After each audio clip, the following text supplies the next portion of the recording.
And I'm crying and I said, but for the first time in 37 years of being a Christian, I don't know if I want to. I don't know if I want to because I know the cost associated with doing it. There was this particular season, man, when it was just felt like it was coming left, right and center. And I came home and Nick, my husband, he kind of de-stresses by watching like movies on the Navy SEALs, you know, like watching, and there was this thing, and I didn't know I'm not American, so at first I didn't know what it was. He was watching this series on Hell Week. But you go into this 1 week where they try to break you down. Whole deal is to break you down so that you break there and you don't break on the field, on the front lines. And I start crying, which is not common. And Nick looks at me and goes, no, what is going on? You're crying. Navy SEALs jumping out of helicopters. And I said to him, I think this is where I'm at. I feel like I'm jumping out of the helicopter and I know I can do it. I know, okay, this is the assignment and I got the muscle memory, I'm strong enough.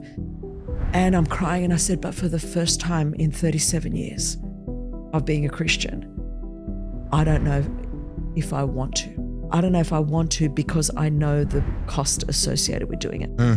In my own way, I was languishing. I was just like, if I don't do anything stupid, I could pretty much cruise my way into eternity now. I got almost 4 decades of ministry behind me. I'm doing more than, a lot of women. And if I just, keep my marriage together, my kids love me, stay on track. Yeah. The sad thing is though that, there's so little discernment in the body that I could tap out in my heart. And as long as I don't do any of the big sins, nobody would really know. And I go, but Jesus would know.